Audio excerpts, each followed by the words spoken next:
Good morning, everybody, and welcome to the Lake Norman CEO Roundtable, sponsored by the Lake Norman Economic Development Corporation, Lake Norman Chamber of Commerce. We're excited today to have both of our representatives, Senator Natasha Marcus, who will be joining us later, and Representative John Bradford. John represents District 98, which is largely North Mecklenburg. John, do you want to tell us a little bit about your district? And let's just go straight into what are some of the pieces of legislation that might have already been approved or are pending that are impacting businesses here in the Lake Norman region? Good morning, Bill. It's great to be with many of you. I see many folks that I know. So I am in Raleigh. We've been here since February 3rd. We're 2 years. Our terms are 2 years, and we have the long session in odd years, followed by the short session in even years. So being 2021 an odd number, we're in the long session. So we're sworn in or gavelled in, I should say, on February 3rd. And we've been in Raleigh, every week for the most part. I mean, we did get like a spring break off and like 4th of July, they gave us a couple of days off, but we've been here 3-4 days a week, every week. So I'm back in Raleigh today. This is actually a longer session than some long sessions. And really we're in the budget negotiation period. And so that's probably what I think will matter the most to this group as it relates to a lot of the things back at home. I'm serving a third term, not a third consecutive term, but a third term. And I did serve 2 terms, or a term and a half, I should say, at the Cornelius Town Commissioner level. This particular session, I was selected by the Speaker of the House to be what they call a senior chair of finance. When you come up here, you either are on finance, which is the folks who set the tax policy, if you will. They tend to call us the Scrooges. And then if you're on appropriations, they tend to be called Santa Claus because they're the ones that get to distribute the money. And so every legislator is either on finance or on appropriations. And so ever since I started serving, I have always been on finance, but now I'm one of the senior chairs, and there's 3 senior chairs in the House and then 3 senior chairs in the Senate. And those senior chairs are the ones that actually help set our tax policy for the state. So it's a coveted role, and I'm very honored and excited to be in that role, especially being from North Mecklenburg. It's a member of leadership, and we need that from our area. So I'm going to share my screen to talk about the budget. Is that okay, Bill? Do you want me to just jump in? Absolutely. Okay, so let's see if this works, see if technology gets this done. Share the screen. Can you see something? Yes, sir. You're good. Scary when it works well. So let me frame a couple things here. So the way the budget process works is every legislative term or session, the governor always delivers a budget first. And so the governor then will deliver that budget to a particular chamber, and every other legislative session, it rotates back and forth. So this particular 2-year session, the budget went from the governor directly to the Senate. And so the Senate basically, had their opportunity to go pass a budget. And then that budget then comes to the House. And then we go and make changes, and we pass a budget that we think makes sense for the state. And then that budget then goes back to the Senate, of which the Senate doesn't agree. And by the way, if it was reversed, the House probably wouldn't agree. And then it goes into what they call a compromise time period. And that's when the House and the Senate are trying to come together for a compromise budget that the 2 chambers agree upon. And then once those 2 chambers vote on a compromise budget, which they call a concurrence vote to a budget that we both agree upon, then it goes to the governor for his or her consideration. In this instance, it's his, being Governor Cooper, for his review and either ratification or perhaps a veto. Most people may not know that our state, we do not have really a budget. Last year or last legislative session, we did not have a budget, and which means that Governor Cooper did not sign it, and he vetoed it, and there was not enough votes to override the veto. So basically the state has been running largely without a budget. However, there are continuing budget resolutions, which was put in place years ago, which means that it always reverts back to the last passed budget. So it does fix spending in certain ways. So the state has been able to operate. So we are, fully functional. But it is interesting that I think for the first time in our history, last session, we did not have a state budget agreed to amongst the parties. So where we are this session is we're in that compromise period, meaning the Senate voted on their version, came to the House. The House made changes. We voted on our version, which is really all I can share with you today. I will want to make it clear that what I'll share with you today will not be the final version budget, but those details are not made publicly yet, because right now those details are being shopped with the governor, because the idea is if we can get the governor on board with as much as possible, then it will hopefully make for a smoother process. So what I'll cover with you is what I am able to cover publicly, because this is the last thing that came out. And again, this is the House version. So I'm sorry for the history civics lesson, but you know, I think it's important for everyone to kind of understand how this works up here. And so the budget that the House passed, again, which was after the Senate took their stab at it and brought it to us, and then we changed, you know, and I'll just go over some of the highlights. It's about if you're curious, we're about a $26 billion state budget, or state, if you think of dollars. I think South Carolina, just to our south, is probably around 9 billion. I think last time I looked, they were in that number. So, you know, we're almost 3 times the size of the state budget than our neighbor to the south. So this budget is investing, you know, 25.7 billion from 2021 to 2022, and then it goes up to 26.6 billion for the second year. We're investing 5.8 billion over the biennium in what we call a SCIF. That's the State Capital and Infrastructure Fund, and it does a lot of things for infrastructure related issues that we need. We also budget some money for some of the fiscal recovery funds.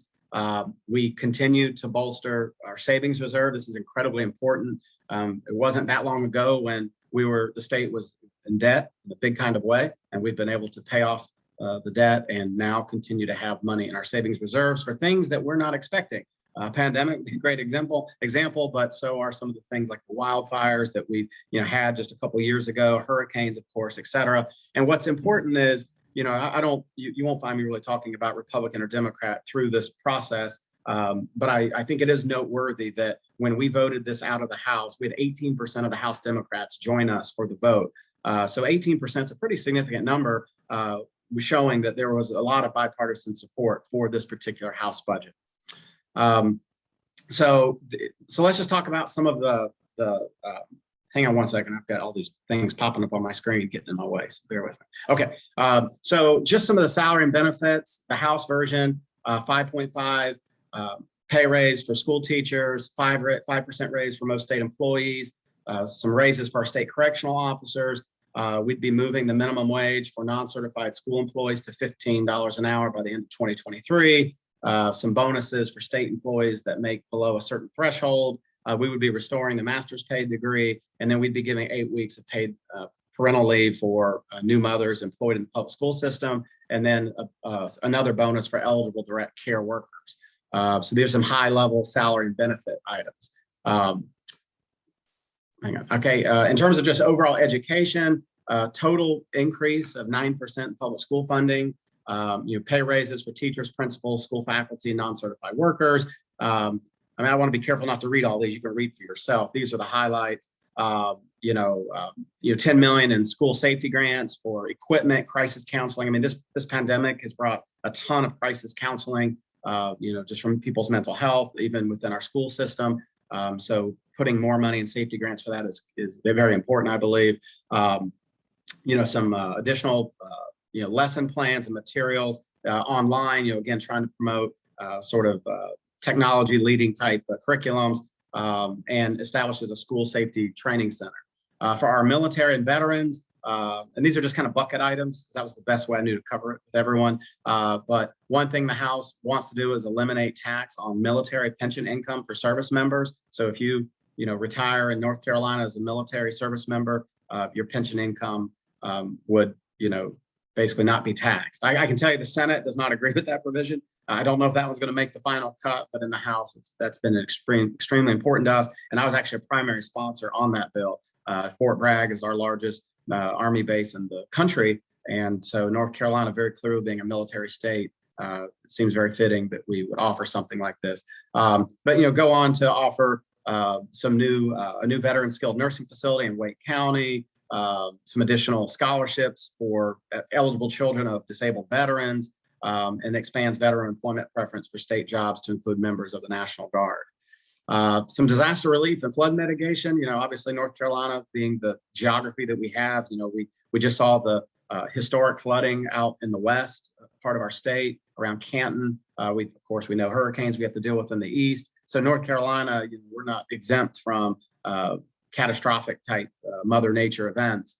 And so, this particular slide is important because it does continue to put money into disaster relief related programs, $100 million in long-term flood mitigation, almost 60 or 70 million for flood mitigation projects in the Neuse River basins. And a lot of this could be clearing up floating trees going down the river. There's a lot of things in our river systems where some of this money could be helpful. $5 million to Habitat for Humanity, North Carolina, for continued affordable home ownership and other things, et cetera. Transportation, always a hot topic. We have lots of transportation needs across our state, not just in our area, but everywhere from border to border. So, in the budget, $16.8 billion for general operations and maintenance. A variety of, we have a lot of bridges that are in disrepair in our state. And so trying to stay ahead of those and make sure we have money to do the necessary bridge repair is incredibly important. Looking at the completion of 2 ferry vessels for moving people to and from some of our islands that are only accessible by ferry. It directs the North Carolina Department of Transportation to streamline their budget and create additional oversight for the department. Last session, 2 years ago, our DOT went over their budget by $750 million. I mean, that's a pretty big budget overspend. It's almost $1 billion. So there has to be some accountability there, and this budget attempts to do that. In terms of agricultural, and natural and economic resources, I mean, just a friendly reminder, North Carolina, one of the, I think the best agricultural state in the whole country. We have huge export of crops, sweet potatoes, a lot of other things. So this would continue to help support our farmers, but everything from $97 million to help address the impact of COVID-19 on our food banks, dairy producers, our meat producers, et cetera. You can see there's preservation money for farmland. We have $1.6 billion for water, sewer, and stormwater grants, and then, over $1 million for historic site maintenance. So, we continue to really try to support the agricultural economy that we have here in North Carolina, which is extremely significant. For health and human services, putting money into child welfare case management, putting more money in for statewide COVID vaccination efforts. Let's see, some advocacy centers across our state, requires health benefit plans to cover services delivered through telehealth. This is just so we can keep up with the ever-changing landscape. We're coming to all of you via Zoom. Medicine has changed, so telehealth and electronic delivery methods of diagnosis has changed. You don't have to go to an office anymore. So this would require health plans to at least support those types of mediums for patients being able to see their healthcare providers. Capital infrastructure, this is supporting some of our community colleges, our parks, $184 million in parks and recreation investments. Again, North Carolina has much to offer, from the coastal region to our mountain region. And so we have lots of wonderful parks, not only within District 98 and North Mecklenburg, but beyond our state, helping some of our K-12 athletic facilities, dam repairs, some airports, hospital infrastructure. As you can see, infrastructure, we're hearing that at the national level as well, these debates about how much money do you put into infrastructure, but we're making investments here in North Carolina as well. Broadband and IT, we really want to get broadband out to rural areas. I mean, it's very tough to run lines in mountainous areas. I mean, just the geography makes it almost cost prohibitive. So working on ways to expand that, I think everyone could understand that, broadband, everyone needs it. I mean, it's hard not to function without having some sort of Wi-Fi signal. And so this particular budget item helps prop that up. Continuing to focus on cybersecurity and risk management. We've seen municipalities attacked by cyber crime. And so, we want to continue to put money where we can to protect our state and our municipalities to the extent that we can, et cetera. Our justice and public safety, just again, $10 million for testing sexual assault evidence and clearing the rape kit backlog. This would be going back and trying to test DNA from the past, even though there's experts that say it's degraded. where it may not be effective, but it's worth trying. And so putting money there to do that. Human trafficking is still a big issue across really the country, and North Carolina is not exempt from that. And so having young daughters, I'm very aware of that, and I hear stories. I actually know a federal prosecutor here in Wake County, and all she does is work on human trafficking cases, not only across the country, but even things here in North Carolina. So also $1 million of forgivable loans for any students pursuing law enforcement as careers. I think it's safe to say that in some instances, our police feel like they've been under attack to some extent by society, and people may not want to get into law enforcement. And so this does encourage people to get into law enforcement because, these are heroes, no doubt about it. And we need people in law enforcement. And then, of course, some rural emergency management officers, again, because of that rural aspect. And then technology, e-court technology. Again, how do you make sure our courts can continue to move cases through the system without physically someone having to show up and arrive for a case? And those are all just keeping up with the times as it relates to technology. This particular slide, I think, is the one that, has a lot of punch here for all of you, being the Chamber of Commerce. So this is really an area that I spend an immense amount of time as senior chairman of finance for the House. And so North Carolina over the last decade has really moved towards, just conservative, reasonable spending, just some simple philosophies. We need to make sure that we are returning money back to the taxpayers, because we believe that you make much better decisions with your money than government ever will. And just making sure that we continue to try to reduce taxes to the extent that we can, because that makes it a very friendly state for families as well as businesses moving here. And so the House version of the budget would reduce our personal income tax from 5.25% down to 4.99%. It wasn't that long ago when the personal income tax rate was as high as 7%. And so it has been steadily moving down under, I would say, conservative principle leadership over the last decade. And this is yet another effort to continue to move that needle in the right direction of reducing taxes so that individuals in our state, and it's a flat tax. So it's a fair rate for everyone, and it allows people to take home more money.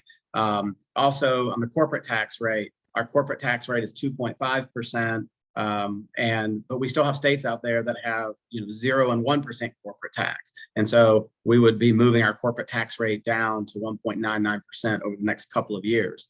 The PPP loans, North Carolina is still only one of 3 states. The other 2 states, if you care to know, would be Hawaii and California.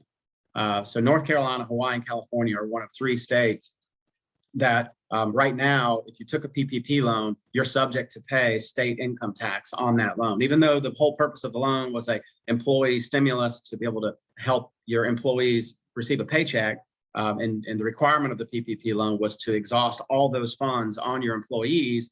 North Carolina at this moment has basically turned around and said, well, you got to pay taxes on that. And the challenge is our business owners have exhausted all that money for their employees, and now they're facing a tax bill. And so I've been leading the effort on the House side to say, hey, we need to mirror the federal government ruling, which is that particular loan is tax exempt. So currently you would pay no taxes at the federal level, but you would be required to pay taxes here in North Carolina. So this is something we put in our budget, which I think is incredibly important. And I can't tell you the number of business owners I hear from in District 98, both not only now, like this week, because we have the next extension is coming up, and people have extended their taxes waiting to see what North Carolina would do. So I'm getting an increased level of people reaching out to me about this provision. And my answer is, well, just be as patient as you can, because I believe this will get fixed. The House wants it, and I'm confident the Senate will hopefully agree, and the governor as well. And then, the other thing would be the franchise tax. This is big. In North Carolina, a business privilege tax is what other states call it. We call it a franchise tax. We have sort of a 3-pronged approach on how corporations have to pay a franchise tax. Again, a business privilege tax would be another way of saying it. And 2 of the prongs really disincentivize corporations from wanting to build buildings and plants and invest in equipment in our state, because, the test is a 3-prong test, and whichever prong of the test is the highest, meaning whichever one rings the bell on the cash register for the state at the highest level, is the one that you have to pay. And we have some companies here that don't do a ton of business within our state, but they do business outside of our state or internationally, But one of the tests is an apportionment of revenue for what you sell in North Carolina. And some companies may have a very small tax bill if it was just that, but they have a really big tax bill because we're taxing them on the value of their property, their buildings that they've built, their equipment, all these investments that they've made in our state. And so what the House is suggesting is that we remove the items that disincentivize those businesses from making those incredible investments into building facilities, expansion, equipment, especially in areas where we need the help. I mean, we have rural areas that have amazing parcels that these companies could come in and really turn some of these small towns and counties around, but they're hesitant to make those investments because they're going to pay giant annual taxes on it. And this is separate from property tax, by the way. This is a franchise tax. So we're really limiting it now to just be the one prong, which would be an apportionment of the revenue that the business actually does in North Carolina.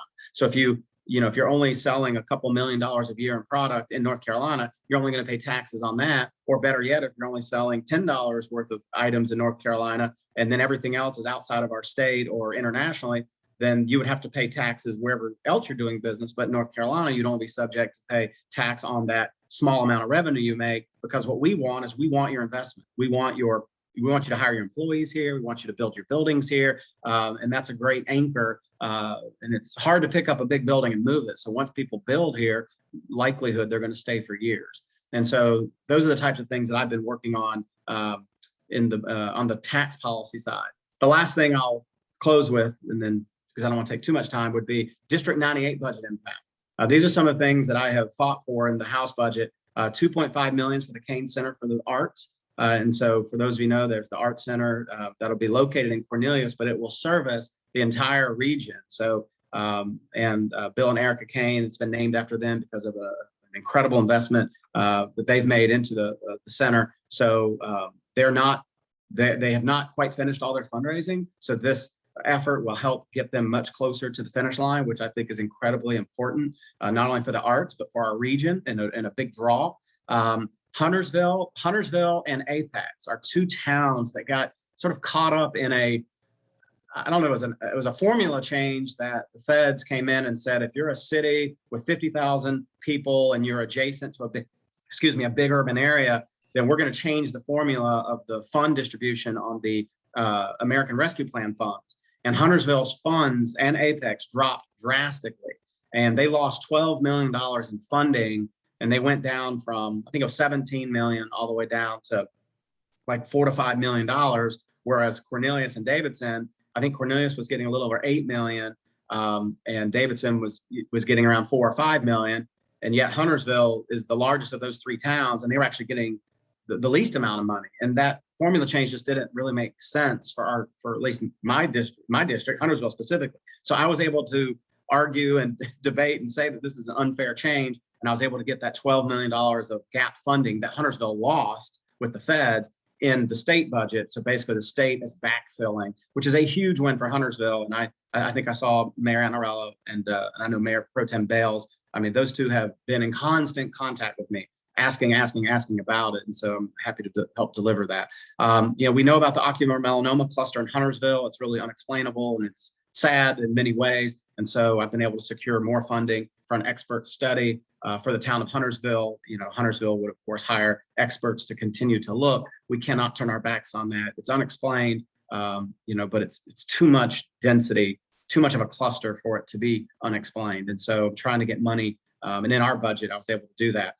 Davidson Community Players, I support the arts, always have. And they took it on the chin with the pandemic. So I was able to get $100,000 for their group, which will go a long ways for that particular program. So proud to offer that. And then for whatever reason, the Senate pulled a district attorney position out of the budget. And so I'm like, this is not the right time to be pulling any district attorneys out of Mecklenburg. And so I went and restored the position that was removed by the Senate. So we're back to par. I've been in touch with District Attorney Spencer Merriweather throughout this process. He's been very appreciative of the work that I've done to put it back in, and we've got it. And again, this is on the House side. So with that, I'll stop sharing my screen. I know that was a lot, but a lot going on up here. John, we'll probably come back and hold questions for you afterwards. Sure. Senator, I see that we've now got you, and I'm going to add you to the spotlight. And I want to introduce Senator Natasha Marcus. Senator, 2 terms in the Senate, District 41, and a district, still muted, but a district that is actually encompassing not only North Mecklenburg, but all the way to Ballantyne, Pineville, big swath that you represent. So, we can't hear you. Hello, can you hear me now? Yep, gotcha. So I used my phone audio. I apologize, but I'm in the my legislative office and it's not working this morning. So I'm not in control of the big system, but I'm doing this. So hello, everyone. Good morning. Hello, Chamber of Commerce. I was listening to Representative Bradford's report on the budget. I will just add that much of what he discussed, I think he made this clear, but is in the House budget, not necessarily the final budget. So we are really in a weird spot right now. We probably should have waited a week to do this, honestly, if we'd known what the timing was, because budget is very unclear right now. House and Senate agreed on something. They've shared it with the governor. We haven't seen it as Senate Democrats yet at all. So I can't tell you what's in that final version. I hope that the things that both John and I were fighting for local benefits stay in that version. I know the governor was very involved in making sure Huntersville got that gap funding. So I feel confident that that will stay with the ARP money for Huntersville, because that was just completely unfair. My presentation, I also have some PowerPoint slides, and I'm going to do my best to try to share them now. Let's see if we can do that.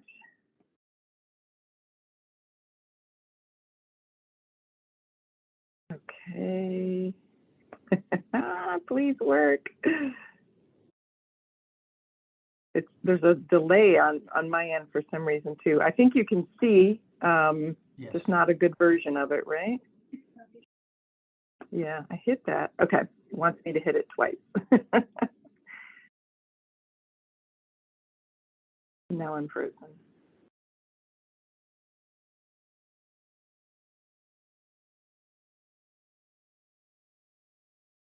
Hopefully you can still hear me, but it looks like my computer is just wanting to be slow today. This is my state issued computer. It's fabulous.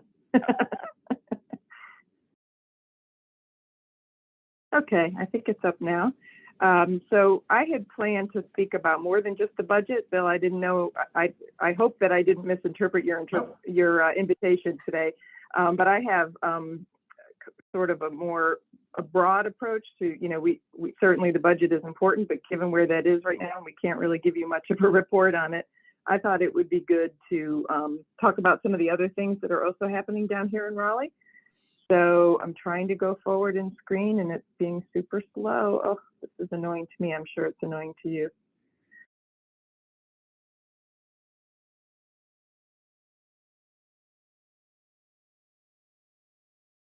It's saying it's non-responsive. I don't know what is going on. Okay, oh, now it's going to jump around a bunch. Oh, this is so just, I'm sorry. It's never done this before. I don't know why it's going to do it with you guys. Well, I can, let me just get ahead of this and maybe Jessica can help and get the screen to connect with me. But so I represent Senate District 41, and Bill, I have to correct you. My district lines have changed in the last 2 years, so I do not go all the way down to Steel Creek and Pineville anymore. My current term is to represent this area of North Mecklenburg, so 3 more North Mecklenburg towns, and then North Charlotte and Northwest Charlotte. And it's currently about 182,000 people, I believe, and it's going to change. Redistricting is coming. It's happening now. We'll talk about that in a little while. What are you seeing now? It's like it's a blend of, yeah. When I go to full screen, it doesn't like that. It's super slow again. So yeah, so I have part of Charlotte as well, but not the towns down. We used to have a very funny shape. When Senator Tart was in, I know he's on the line. He represented Pineville as well, so he knows what that is like to have to go all the way down to the South Carolina border. So luckily that has changed. It's a little more of a compact district. So I'm in the waiting room.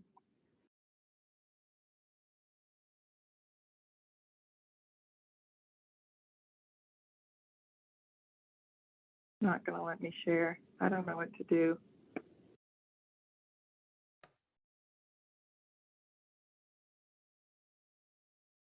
I don't know. I'll do it this way because this seems to sort of work.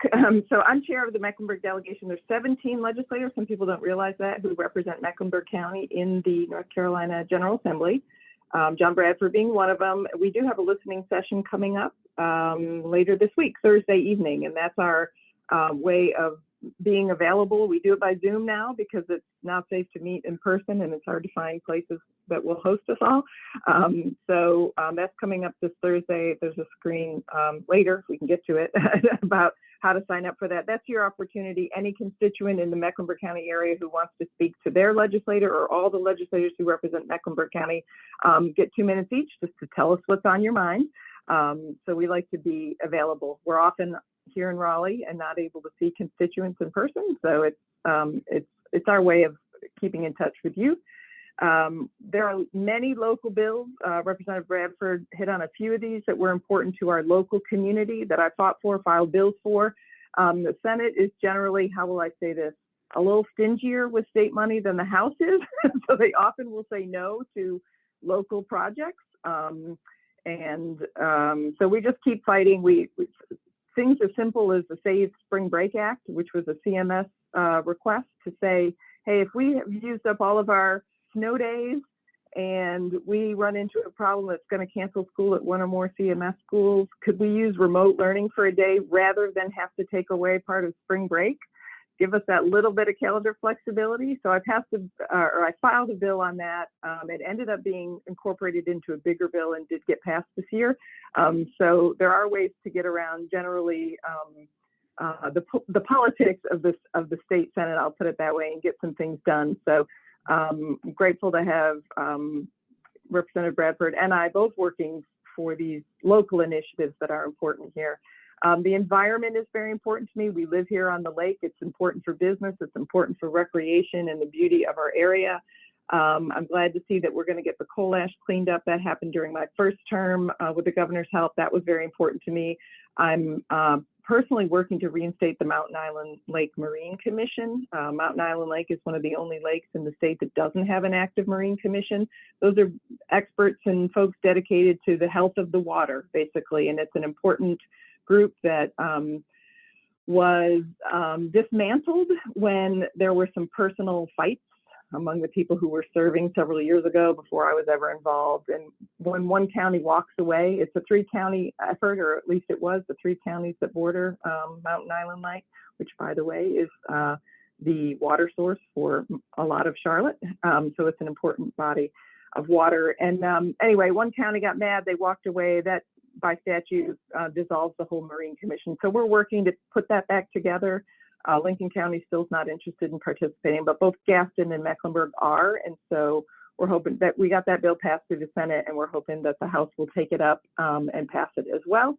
So that can become law and we can move forward with that. I will talk a little bit about energy policy because that is very much on the agenda here in the North Carolina Senate this week. In fact, today we're taking a vote on House Bill 951, which is the revised version of that bill. The first version pretty much nobody liked. And by nobody, I mean environmentalists, Retail Merchants Association, ratepayers, Democrats, a lot of Republicans didn't like it. So they had to redo the bill. It's out now, it's moving fast now, and it covers these things, which I wish my whole screen would show because I have the bullet points here. It's a bipartisan compromise. The governor agrees with it, as well as state, Senate, and House Republican leadership.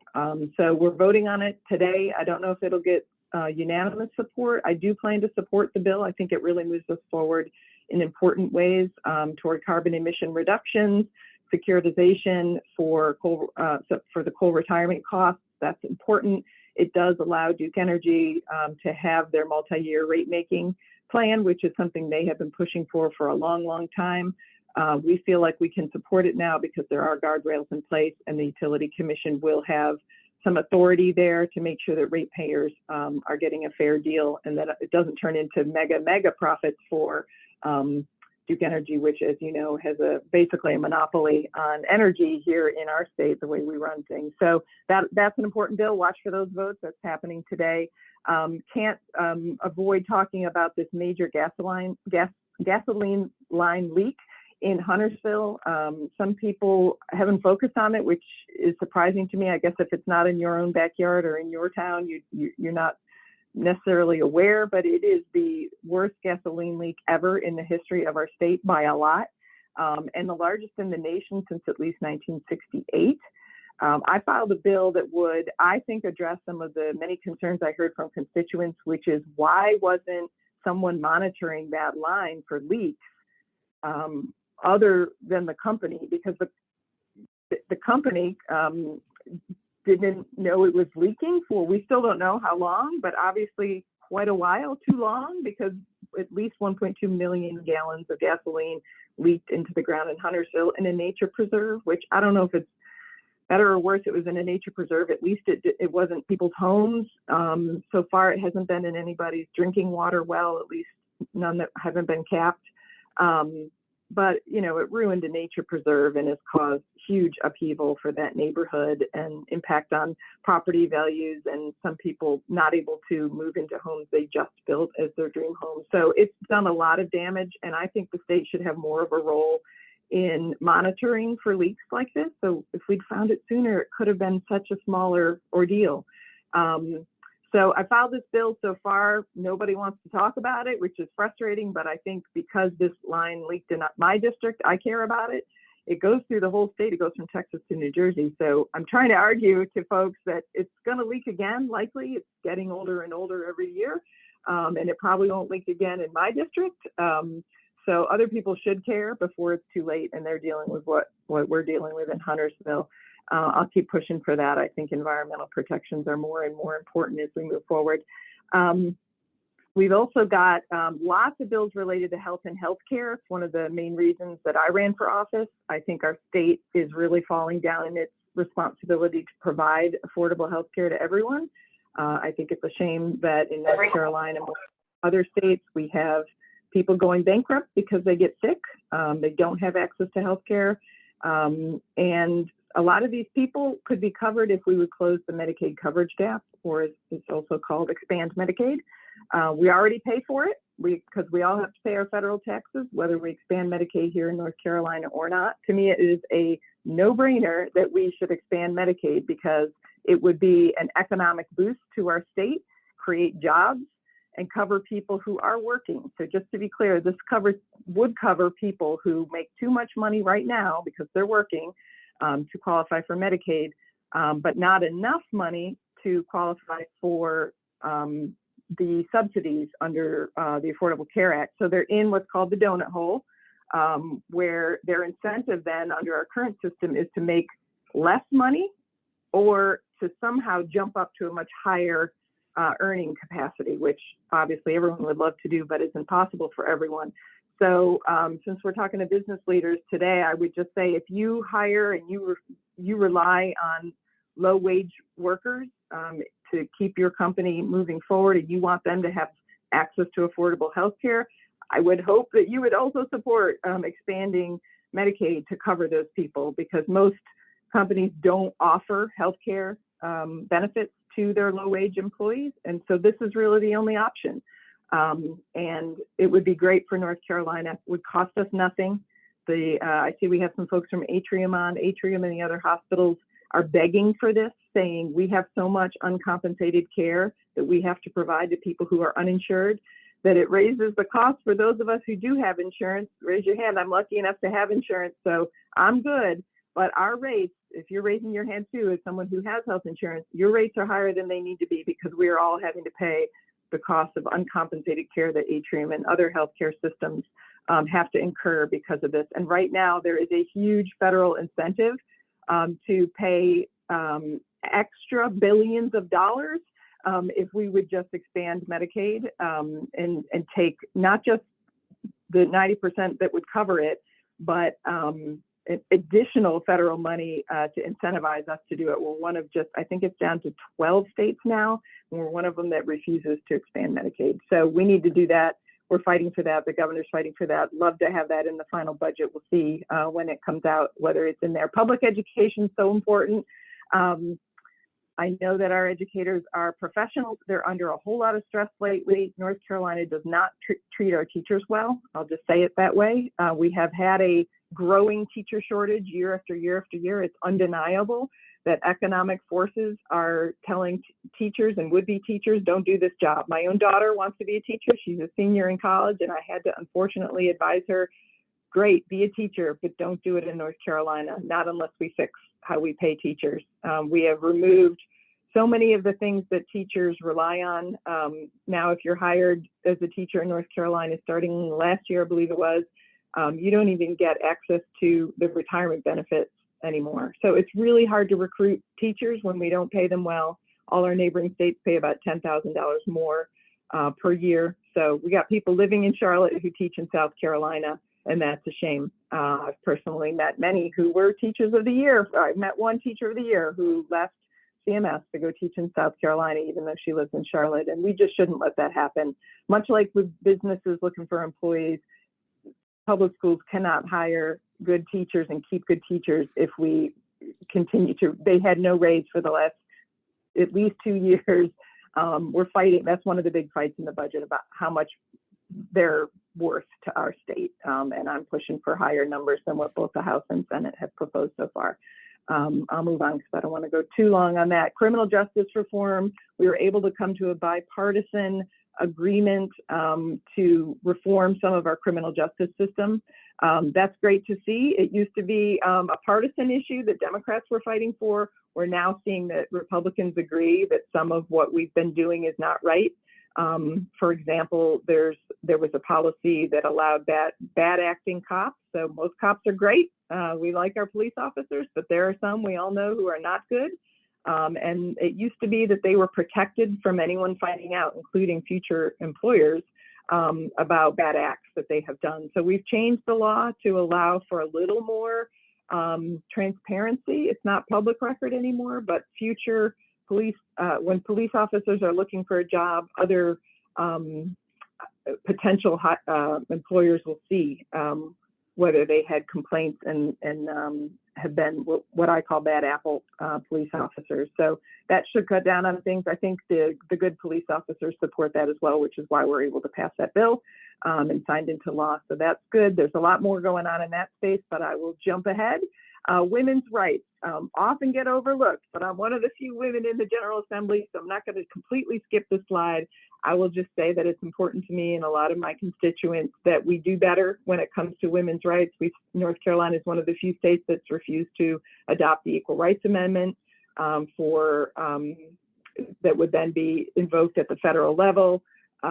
We were able to change some of the laws relating to rape. So that's good. We're a little bit more in the 21st century on that. We did that last session. This session, I think we should remove some of the barriers that are not medically necessary, but more philosophically based that block access to abortion and also make it more expensive. So I'm a lead sponsor of the RBG Act that was talked about a lot at the march last weekend in Charlotte. Racial justice and equality, also important. I'm proud to be the primary sponsor of the Mental Health Protection Act, which is a bill that would ban the practice of conversion therapy here in North Carolina. That's when you try to, often children are, and it bans the practice, I should say, for people under 18 who aren't of legal age to consent to such, quote, therapy, because conversion therapy is shown to lead to higher rates of suicide and a lifetime of mental distress, because you're told in those that God doesn't love you, there's something wrong with you, you have to either pray away the gay, or some of the techniques are barbaric, like starving and sleep deprivation until you disavow being gay or trans or any other thing. And it's something that all the mental health experts say is torture and not right, and it's not therapy. But right now it's legal in North Carolina for parents to send their children against their wishes, and I think we need to stop that. Election laws and voting rights are also, we're talking about the election laws a little bit less. There were some bills that I opposed that would have thrown away absentee ballots that arrived after Election Day.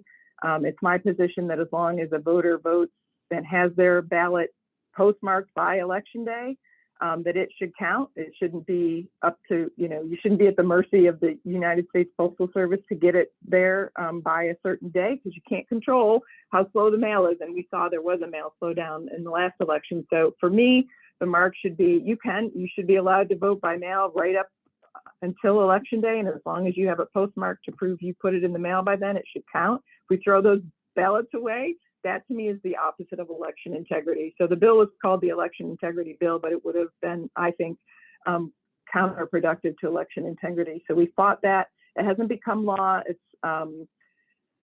something I think won't become law, at least not this year, but we might see it again in the future. Representative Bradford touched a little bit on transportation and infrastructure. Some of the things I think we need to talk about when we consider, I often hear, complaints about traffic congestion and why can't we have roads that keep up with our growth.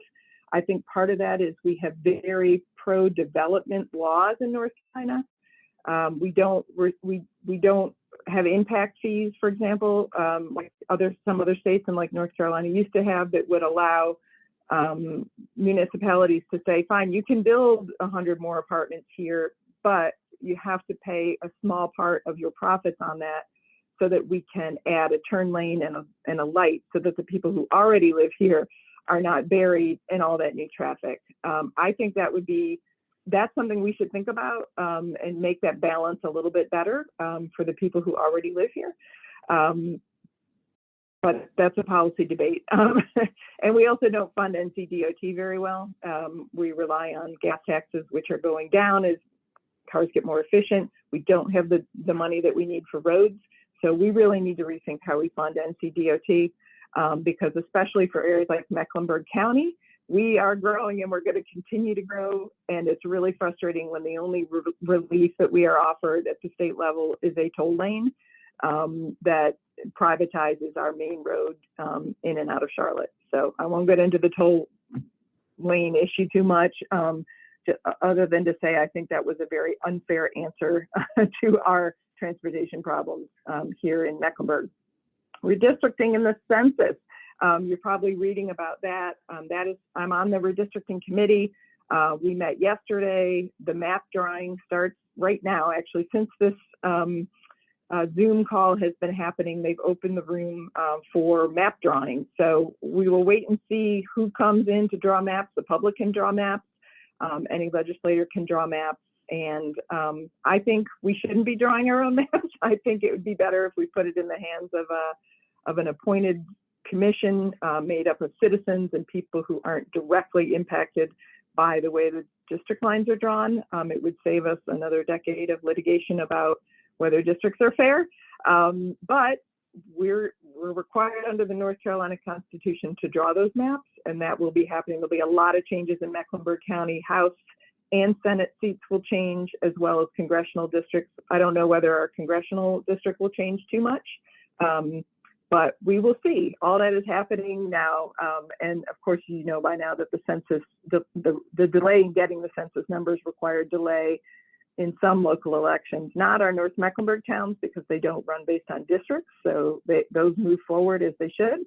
But Charlotte, which is all, on districts, and the CMS Board of Elections had to delay. By the way, CMS District 1, which is North Mecklenburg, has many, many more voters than any other district right now because of the population growth that we've seen up here in North Mecklenburg. And so, for example, that district needs to change so that they're evenly represented. Business and tax policies that I support, there was a bill, it is now almost likely moot, that was trying to make an incentive for people to take a job quickly. There was some sense that people are refusing to take jobs because they like their unemployment benefits. And so this bill was one that I supported that said we will use some of that federal money as a carrot and basically say, take your job sooner and we will pay you more.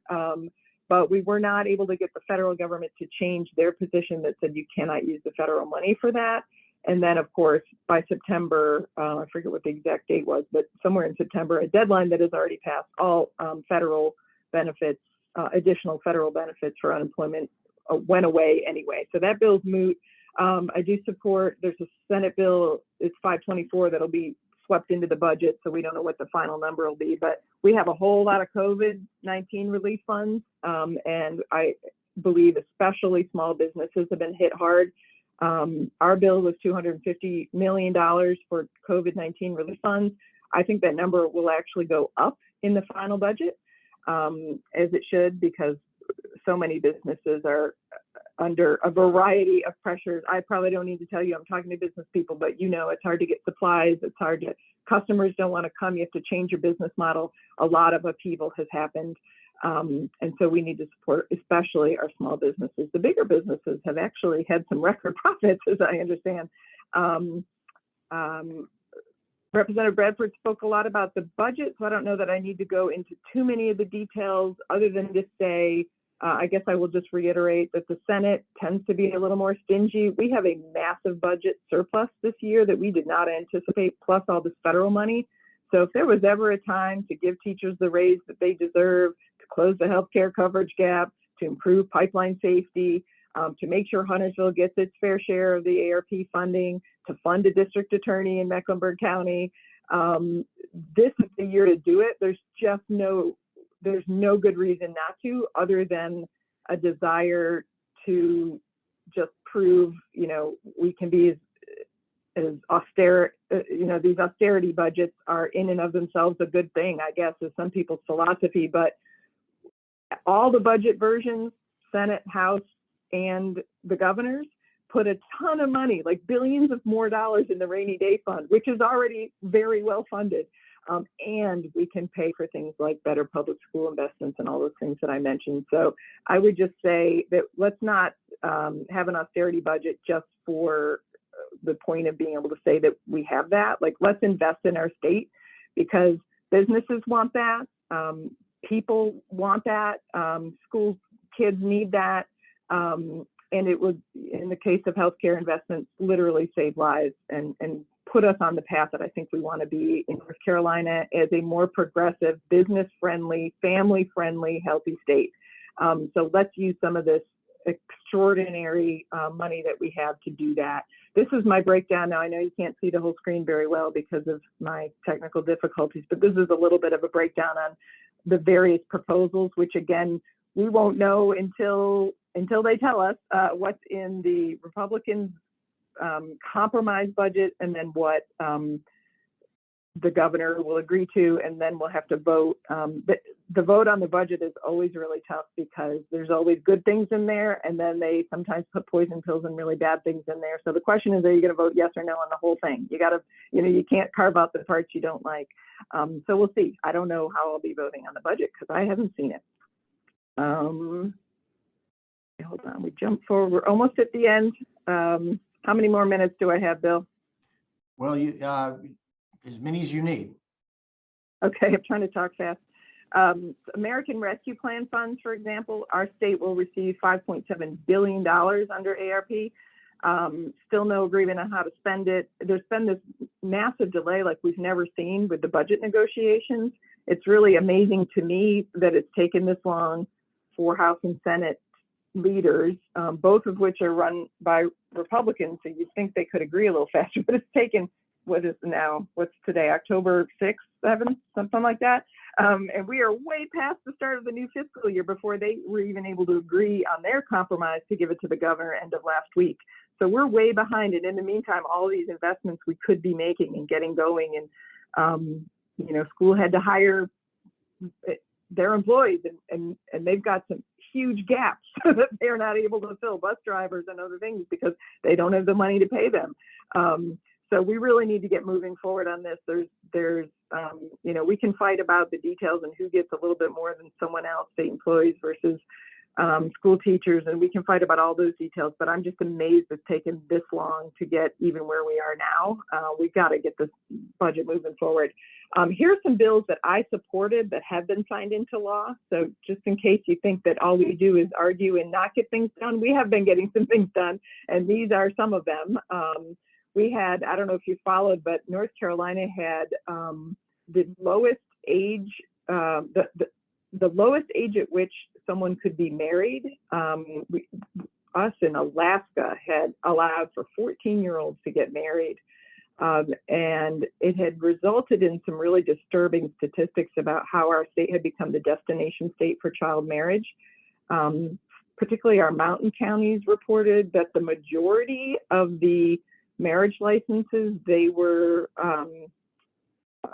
asked to give out were for very young children, 14, 15, usually girls, coming across the border from other states, Tennessee and other places that have a little more progressive laws about this, coming to North Carolina with much older men seeking to get married. So you'd have a 40-year-old man with a 15-year-old girl. She's technically allowed to get married. And so these Register of Deeds would have to, give the marriage license feeling really queasy about it. And so they've come to the state for a few years. This is the first year we were able to get it done to raise the age to a little more reasonable number. I thought it should be 18, as is the case with almost everything else when it comes to making adult decisions. We couldn't get it to be 18. We had some people who opposed that, so we had to compromise on 16. So you can get married now in North Carolina as young as 16, but if you are 16, the spouse to whom you seek to get married cannot be more than 4 years older than you. That's our attempt to make our statutory rape laws align with our marriage laws. So we were able to get that done, widespread support for that change in our law, and that was good. We expanded the people who are eligible to expunge their record after many, many years of showing that you've committed no new crimes, you've paid all that's due. There was, again, bipartisan support on that. The idea being it's blocking people from getting jobs and housing and supporting their families to have a criminal record that's 20 years old, but it's still technically their record.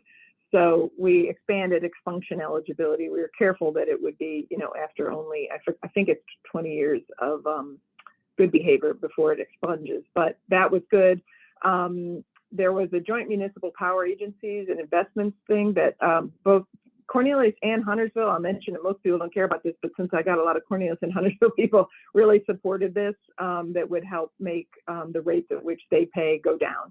So I supported that as well, and that's law now. A lot of COVID-19 relief that we were able to pass.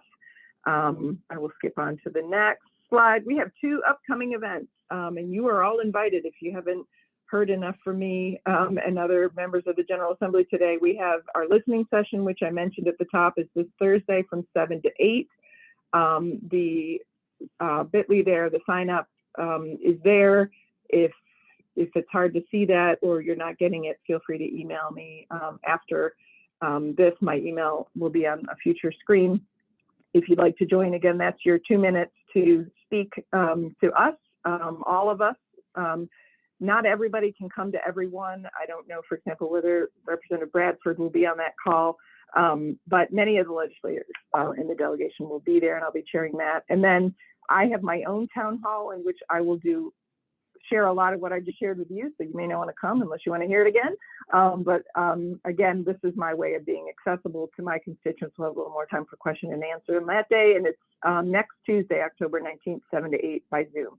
So you can also sign up for that. And again, the screen's not showing right, and I'm very sorry, but let me know if you want to sign up for that. You do need to sign up in advance because sometimes we get people who like to, so I say, crash the party and be rude. So we do require some prior. And then here is a way to keep in touch with me. I do a Senate newsletter every other Friday with a lot of these details in it. It's not a campaign thing. It's not a fundraiser letter. It's strictly what am I working on in Raleigh? How did I vote on bills and why? And you can sign up by texting Senator Marcus to 22828 or emailing me at my email address, which isn't showing up. I think it's cut off at the bottom of the screen there, but it's natasha.marcus@ncledge.gov. And I do respond to emails, oftentimes personally myself. So happy to hear from you, particularly if you're a constituent, if you live in my district and have something you want me to know. Please feel free to get in contact. Email's usually best, since I sometimes if you call the Raleigh office, I may or may not be here. Okay, I'm trying to stop sharing screen, and there's no button. I stopped it. We went on, and you stopped it. Okay, yeah, great. Thank you. We didn't allow questions earlier, but what I'd like to do is open up now any questions of Representative Bradford or Senator Marcus that might be out there.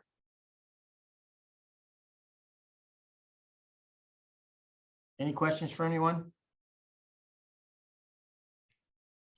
Ryan, I think a good program, I know that we have two of our mayors on the line, and a good program that we may look at coming back in November, December after the elections is perhaps having a state of the towns and having Mayor Annarella, Mayor Washington, Mayor Knox come on and talk about specific programs, projects that are going on in the towns. Because when you drive through Huntersville now, we got some orange barrels and they're coming to Cornelius as well. So that might be something that we look at.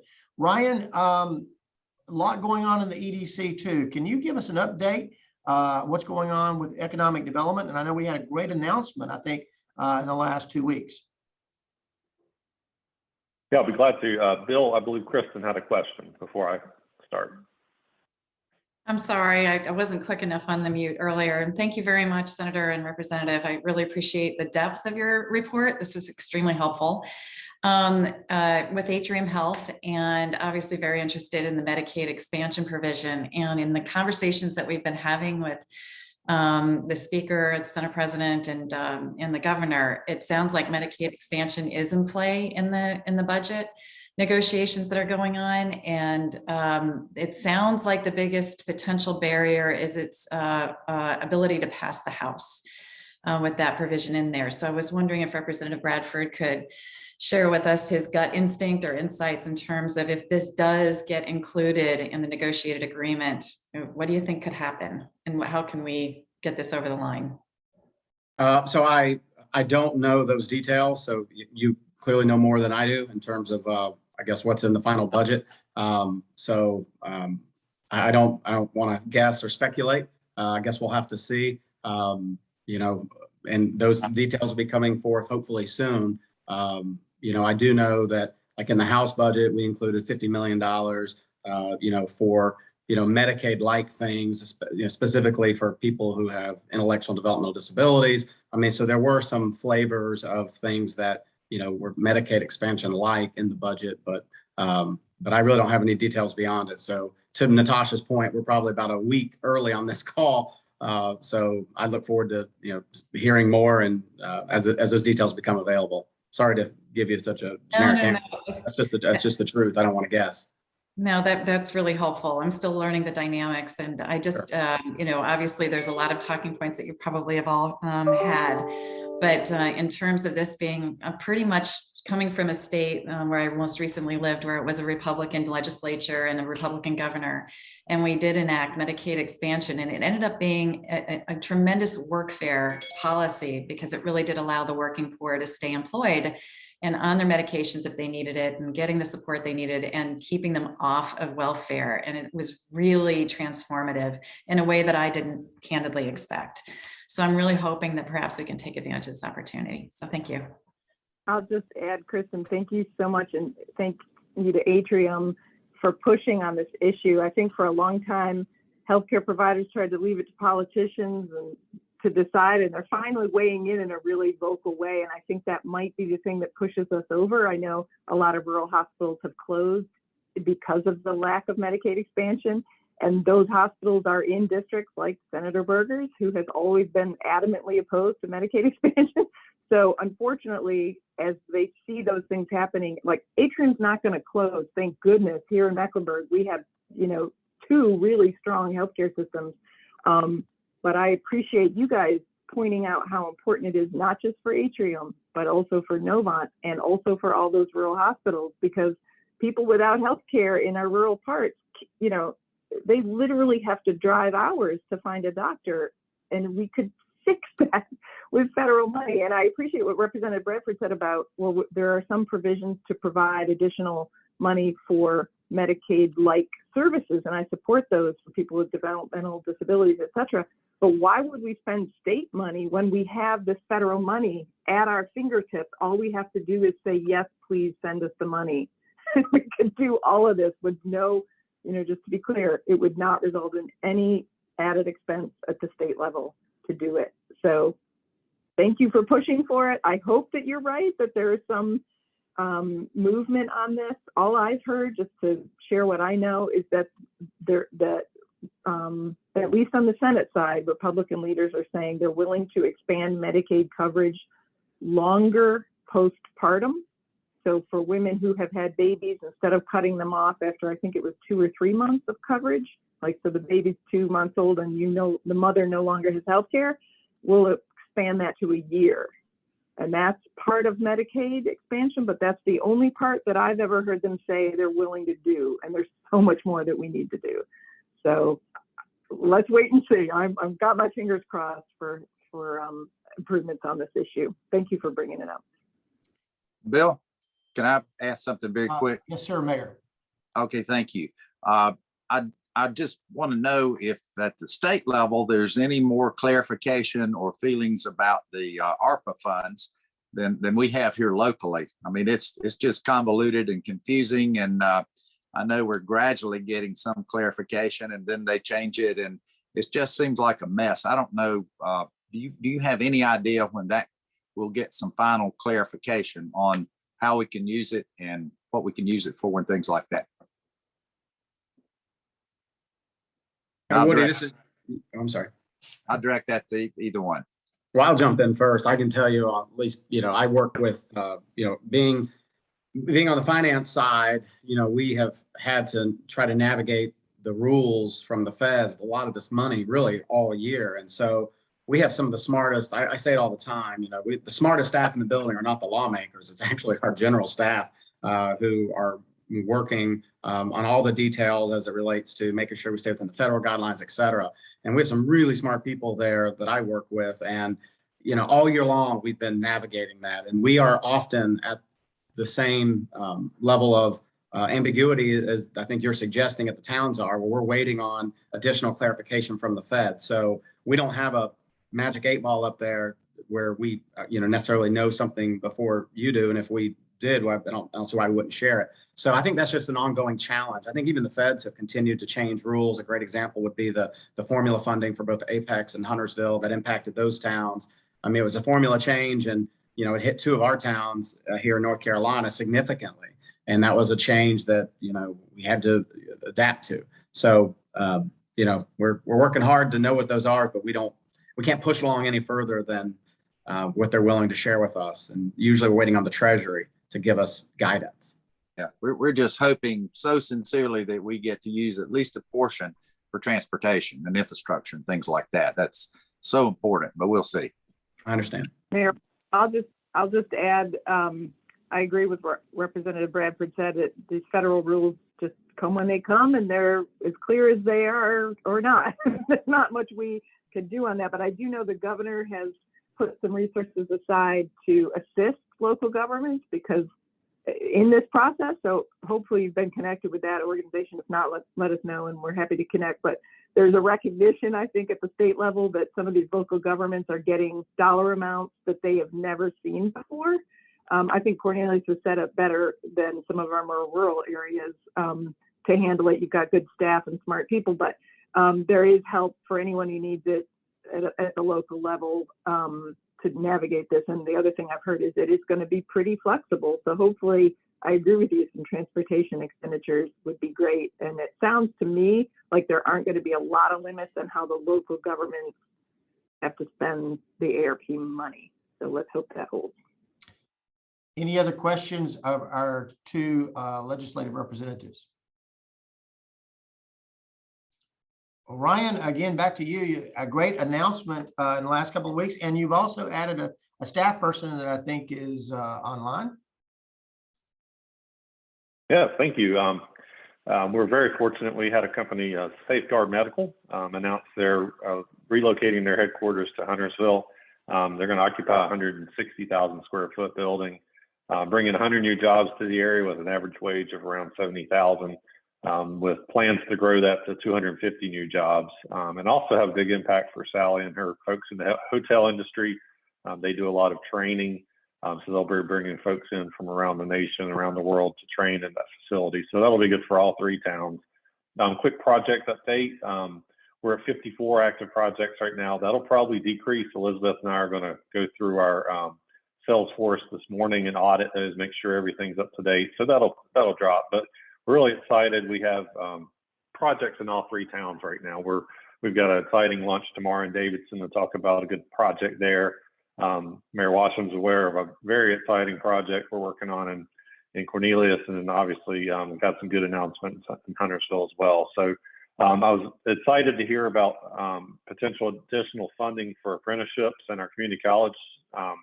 As you know, I'm actually attending our International Economic Development Conference virtually the first 3 days of this week. And one of the things that's been mentioned multiple times is workforce development is economic development. So we took that to heart, and we've actually brought on Elizabeth Underwood.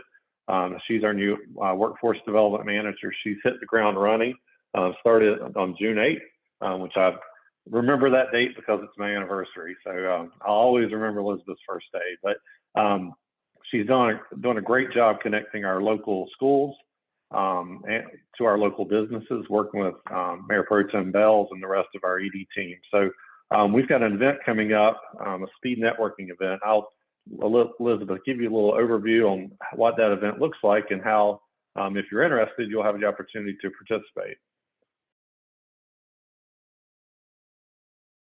Can everyone hear me okay? I had to switch to the phone audio. Thank you for the introduction, Ryan. My name is Elizabeth Underwood, and I started with Lake Norman Economic Development in June. We have hit the ground running this summer, and we're really excited about our speed networking event in November. And this is an event in this cooperation with all 3 of our public high schools here in North Mecklenburg. So that's North Mecklenburg High School, Huff, and Hopewell High School.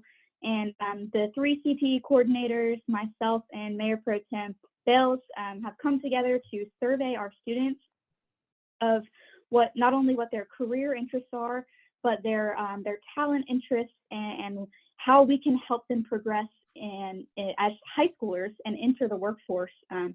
So I'm really excited for that meeting tomorrow, actually, to come together and find the results of those findings so we can gather our businesses for our speed networking event. And fortunately, but unfortunately, this is the 2nd year that it will be virtual. So in our something that helps us actually is that we've had it virtually before. So this is the 2nd go round, and I see this being a really impactful event. If you are interested in being a partner or a speaker for this series, feel free to contact me. I'll put my email in the chat, and we would love to partner with your business. You would have the opportunity to speak for an hour in 2 separate sessions with students from these high schools in kind of a rapid fire question type of event, and we see it being really successful. So thank you for your time. Thank you, Elizabeth, and thank you, Ryan. Ryan, was there anything else on behalf of the Lake Norman EDC? No, we just appreciate the opportunity to participate. And I know Thomas is on the line with KERS. We had a manufacturers mingle planned for tomorrow. We're actually going to move that to the spring. And one of the reasons is the KERS facility is so beautiful. We want to be able to take advantage of the opportunity to take tours. So we'll be in touch once we get that new date set. And hopefully we're past all this and we can meet in person. And their facility actually has a sort of a mezzanine level that has a wall that we can open up as well. And hopefully in April we'll have a nice spring day and we can enjoy it, the facility, and get opportunity to connect in person. But with that, I'll wrap up. Yeah, I've heard how impressive KERS was, and I want to get there myself. The Chamber of Commerce has been extremely busy. We had a candidate forum last night in Huntersville. Much like Senator Marcus, we had some IT issues in terms of the audio wasn't what we really wanted. We didn't really pipe the mics through our sound system.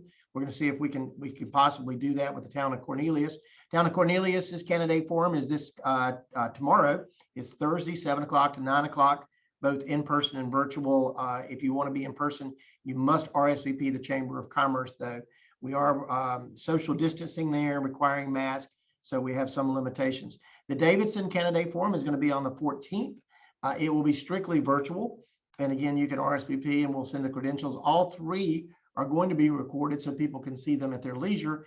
And then our public safety luncheon, where the Chamber recognizes the outstanding police and fire from each of the 3 North Mecklenburg towns, is going to be October the 21st.